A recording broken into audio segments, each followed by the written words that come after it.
milioni 5. Kundi ya kina mama milioni 5. Basi ya shule milioni 10. Atio gari ya askofu ameweka kule milioni 10. Kila mwezi jamaa anatumia pesa milioni 100,000. Mshahara yake ni milioni 2 peke yake. Hiyo ingine anatoa wapi? Wapi? Si pesa maiba, sio? Hata Safaricom ambayo inapata pesa mingi zaidi hawezi kufanya harambee namna hiyo. Unaona hiyo? Sasa hiyo jamaa anakuja hapa anatoa sema ati baba anasema uongo. Na yeye mwenyewe anakuja na ahadi mingi. Sasa jina lake mwingine anaitwa Mr. Ahadi. Bwana Ahadi. Bwana Ahadi. Mbeleni huko 2013 aliambia ati kila mtoto katika shule atakuwa na laptop. Sasa sema namna hiyo. Sasa huyo mtoto ambaye alianza 2013 kama mpatie laptop, sasa anamaliza secondary. Akimaliza sasa anampatia wheelbarrow.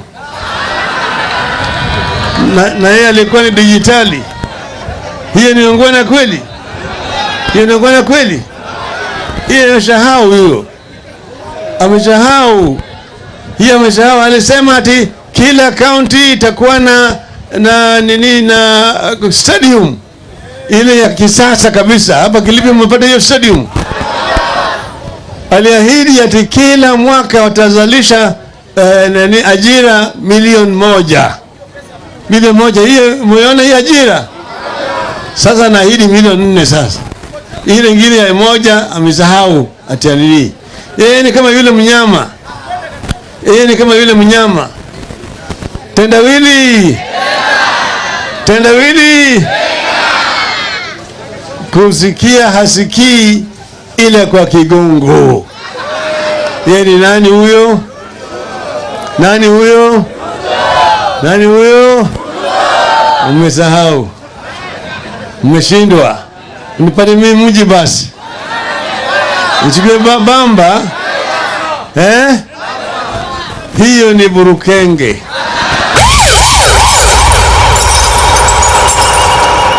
Burukenge hasikii. Yeye ni kiziwi. Ukiona yeye namna hii asikii mpaka aone wewe namna hii. Au mpaka uchapa yeye ndio anasikia. Sasa huyo ni burukenge huyo.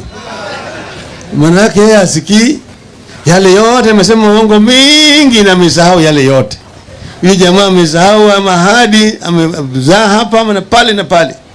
Sasa wanaanza kusema ati Raila Odinga ni mradi. Ati mradi ya serikali. Mradi ya serikali. Ukiona Raila Amolo Odinga anaanza kuwa mradi ya mtu. Si mimi nilisimama na wao 2013. Yeye nikawa yeye na Uhuru na Mnaisi nilisimama na wao. Tena 2017 nilisimama na wao. Mpaka nikaenda kwa mahakama ikatupulia mbali ati walikuwa wameiba, sio? Sasa anasema mimi ati mradi ya Uhuru. Naweza kuwa mradi ya mtu? Baba anaweza kuwa mradi ya mtu?